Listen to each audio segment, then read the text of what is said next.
হঠাৎ আলোচনায় জাতীয় পার্টি বলা হচ্ছে যে জাতীয় পার্টিকে ঘিরে আওয়ামী লীগ পুনর্বাসনের প্রক্রিয়া শুরু হয়েছে এমন অভিযোগ শোনা যাচ্ছে এবং আগামী নির্বাচনে জাতীয় পার্টিকে বিরোধী দলের আসনে বসানোর কোনো গোপন প্রচেষ্টা চালানো হচ্ছে এমন অভিযোগও শোনা যাচ্ছে। এই অভিযোগের ভিত্তিতে জাতীয় পার্টি ব্যান হবে কি? জাতীয় পার্টিকে বিরোধী দল বানানোর চেষ্টা করা লাগবে না। আমি ধারণা করি জাতীয় পার্টি যদি নির্বাচন করে সে বিরোধী দল হয়ে যাবে। এটাই প্রবলেম আসলে। কেন জাতীয় পার্টি বিরোধী দল হবে? জাতীয় পার্টির নিজস্ব বেশ কিছু জায়গায় তাদের সিট পাওয়ার ক্যাপাবিলিটি আছে এবং পারসেপশন হচ্ছে এরকম আওয়ামী লীগ অধ্যুষিত জায়গাগুলোতে জাতীয় পার্টির মার্কা নিয়ে যদি ধরুন আওয়ামী লীগের কোনো পদে ছিল না কিন্তু আওয়ামী সমর্থক লোকজন দাঁড়িয়ে যায়, আপনি নিশ্চিত থাকতে পারেন জামায়াতে ইসলামী যে স্বপ্ন দেখছে, খোয়াব দেখছে তারা দ্বিতীয় সর্বোচ্চ দল হবে, তারা সেটা হবে না। সো এটাই প্রবলেম।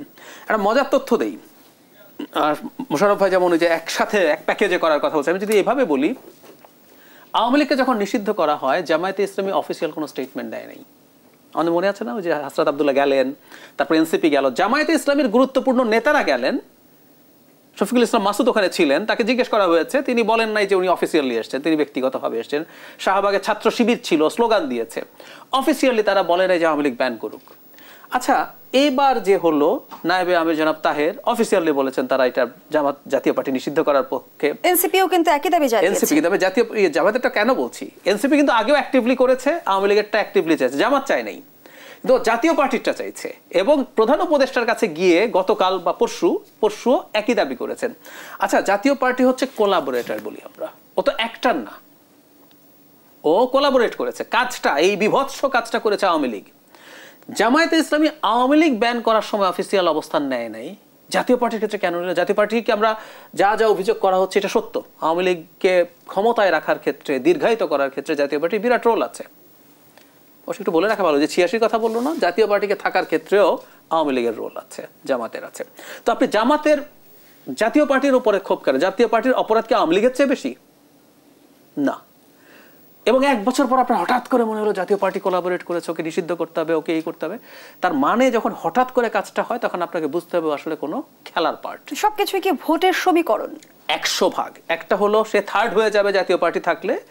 আরেকটা ব্যাপার, আমি প্রায় 3 মাস আগে এই ধরনের একটা প্রেডিকশন করেছিলাম যে জাতীয় পার্টি নিষিদ্ধের আলাপ আসবে। কেন আসবে তখনই বলেছিলাম, জাতীয় পার্টিকে যদি নিষিদ্ধ করে দেয়া যায় তখন জামাত এনসিপি মিলে, সাথে যদি ইসলামী আন্দোলনও থাকে, বিএনপিকে একটা মারাত্মক চাপে ফেলে দিতে পারে। সেটা হচ্ছে তারা যদি বলে আমরা ইলেকশনে যাব না, তখন দেখেন মাঠে বিএনপির বিরুদ্ধে কোনো রকম কোনো কাউন্টার ফোর্স নেই, সব বিএনপির সাথে অ্যালাইন লোকজন।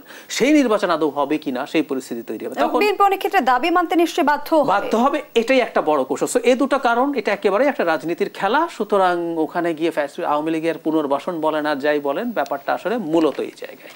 এবার জামায়াতের নায়েবে আমির যেমনটা অভিযোগ করলেন যে নির্বাচন করার অন্তর্বর্তী সরকারের সক্ষমতা আছে কিনা, সামনের দিনে কি নির্বাচনকালীন সরকার নিয়ে আলোচনাটা আরো জোরালো হবে? ভালো, ওনাদের চাওয়া উচিত। জামায়াতে ইসলামের এক নেতা দুদিন আগে একটা টক শোতে আমার পাশে বসে বলেছেন সক্ষমতা নেই, নিরপেক্ষতা নাই। উনি লন্ডনে গিয়ে তারেক রহমানের সাথে নজিরবিহীন ঘটনা এমনটিও বলেছেন তারা। পদত্যাগ চেয়ে ফেলেন, কারণ যে সরকার নিরপেক্ষ না, যে সরকার অদক্ষ, সেই সরকারের অধীনে কোনো নির্বাচন হতে পারে না। আপনাদের উচিত হবে এই সরকার চলে যাওয়ার দাবি করা, একদম প্লেন অ্যান্ড সিম্পল। অন্য যে কোনো দাবির জন্য নির্বাচন মানে সরকারকে পরিবর্তন করতে বলতে পারেন না, কিন্তু যে সরকারের এই সক্ষমতা নেই, সরকারের নিরপেক্ষতা নেই, তার পদত্যাগ চেয়ে নতুন সরকার আপনারা চান। আসলে কি করছেন তারা? আমি ওই একই কথা বলছি বারবার। তারা যেহেতু নির্বাচনকে বানচাল করতে চাইছেন, আপনি মোশাররফ ভাইকে জিজ্ঞেস করছিলেন জামাত কেন নির্বাচনকে বানচাল করতে চাইবে, একটা ছোট হিসাব বলি। এই সরকার যেহেতু অন্তর্বর্তী সরকারের নিজের কোনো শক্ত শক্তি নেই, 1-11তে কিন্তু মিলিটারি আসলে ডিফ্যাক্টো পাওয়ারে ছিল, সুতরাং 1-11 সরকারে দেখবেন রাজনৈতিক দলগুলোর প্রভাব ছিল না। এই সরকারে আছে, এবং এই সরকারে বিএনপির পাওয়ার আছে, এই সরকারে জামাতের পাওয়ার আছে, এই সরকারে এনসিপিরও পাওয়ার আছে। শুধু ভার্সিটি না, প্রচুর বদলি, পদোন্নতি, বিভিন্ন ভিসি, স্বাস্থ্য বিভাগ, শিক্ষা বিভাগে বিভিন্ন বদলি পদায়নে জামাত ইসলামীর হিউজ প্রভাব আছে। ইতিহাসে কোনোদিন জামাত এই পরিমাণ সরকারি পাওয়ার পায় নাই। বিএনপির সময় 2টো মন্ত্রণালয় ছিল, ওই দুটোতেই তাদের প্রভাব ছিল। এখন যদি নির্বাচন হয়, পপুলার বিলিফ হচ্ছে বিএনপি জিতবে, পরের দিনই এদের আর কোনো রকম কোনো ক্ষমতা নেই, মুহূর্তের মধ্যে নেই, জামাতের নাই, এনসিপির নাই। তো নির্বাচন যত দিন পেছানো যায় আর যদি বানচালি করে দেয়া যায়, এই সরকার যদি ক্ষমতায় থাকে, তারা ডিফ্যাক্টো পাওয়ার। নির্বাচন বানচাল হলে অন্তর্বর্তী সরকার ক্ষমতায় থাকবে কি? তারা মনে করছেন আমরা একটা কথা কি, আমাদের কনফার্মেশন বায়াস থাকে। আপনি যখন ওই ক্ষমতার নিজের হিসাব করেন, আপনি অন্যদিকে একটা হিসাব করেন। আমি প্রায় বলি 5 তারিখ সকালেও শেখ হাসিনা, শেখ রেহানা জয় বুঝে গেছে আর ক্ষমতায় থাকা যাবে না।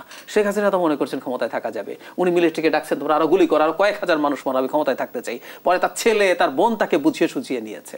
সো মানুষের না অন্ধত্ব তৈরি হয়। যেমন আপনি যেটা বলছেন উইচ ইজ রাইট, যে বানচাল করে দেওয়ার পর ডক্টর ইউনূস কি ক্ষমতায় থাকতে পারবেন? যদি না পারেন তাহলে কে আসবে? আর যদি থাকেনও, দেশের অর্থনীতি যে অবস্থায় যাচ্ছে, নির্বাচন আনসার্টেন হয়ে গেলে কিভাবে টিকবে এই সরকার? এসব জিনিস তারা আর মাথায় নিচ্ছেন না। তারা মনে করছেন আমি পারবো, তার পক্ষে তার নিজস্ব কতগুলো যুক্তি তৈরি হচ্ছে। সো তারা এই রিস্কের দিকে নিয়ে যাচ্ছেন, যেটা যে আমাদের প্রচন্ড একটা অস্থিতিশীলতা। ডক্টর ইউনূস কিন্তু বলেছেন এটা খুব বিপজ্জনক ব্যাপার হবে আপনি যদি ফেব্রুয়ারি নির্বাচনকে করেন, কিন্তু তারা এই নির্বাচনে খেলায় যাচ্ছে। আর একটা জিনিস একটু বলে রাখা জরুরি, জামাত এনসিপি দুই দলের আরেকটা প্রবলেম হয়েছে। জামাত না কিছুদিন ধরেই প্রচুর হাইপ তৈরি করেছে, বিশেষ করে সোশ্যাল মিডিয়া। আপনি সোশ্যাল মিডিয়াতে ঢুকলেই দেখবেন দেশে মনে জামাত ছাড়া আর কোনো পার্টি নেই। আপনাকে আমি বলছি, আপনি আজকে গিয়ে আপনার ফেসবুকে একটা পোল খুলুন, আগামী নির্বাচনে কে জিতবে। এই পোলটা আপনি 24 ঘন্টা 48 ঘন্টা সময় দেন, দেখবেন জামাত, ধরুন অনেক মানুষ ভোট দিল, অনেক হাজার মানুষ, জামাত বিএনপি চাইতে ডাবল ভোট পেয়েছে শিওর। মানে ওই পোলে দেখবেন জামাত ভোট পেয়েছে। আমার ব্যাখ্যা হচ্ছে ওরা করে কি, যেখানেই কোথাও পোল হয় ওরা এটা নেয়, নিয়ে ছড়িয়ে দেয় তাদের গ্রুপে, তারা সমানে ভোট দিয়ে জিতে গেছে। একই কায়দায় কি গুজবও ছড়িয়ে যায়? একই কায়দায়, একদম একই কায়দায়। এখন ঘটনা কি দাঁড়িয়েছে, এটা দেখে জামাত জনগণের সামনে বোঝাচ্ছে তারা বিরাট দল হয়ে গেছে, নির্বাচনে জিতে যেতে পারে, না হলে অন্তত 70-80টা সিট পাবে, কিন্তু সিট পাবে তো আসলে 15টা। এই 15টা যদি এই হাইপের পর সিট পায়, সর্বোচ্চ 15টা কিন্তু সর্বোচ্চ আমার হিসাবে, তখন তার রাজনীতি কঠিন হয়ে যাবে। আপনি এত বড় এক্সপেকটেশন তৈরি করেছেন, তারপরে এই অবস্থা যদি আপনি রাজনীতি করবেন কিভাবে? সুতরাং তাদেরকে বিএনপিকে চাপ টাপ দিয়ে হলেও তার সিট টিটে ছাড় নিয়ে একটা মোটামুটি সিট পেতে হবে। এই খেলা আসলে মূলত এটাই হচ্ছে।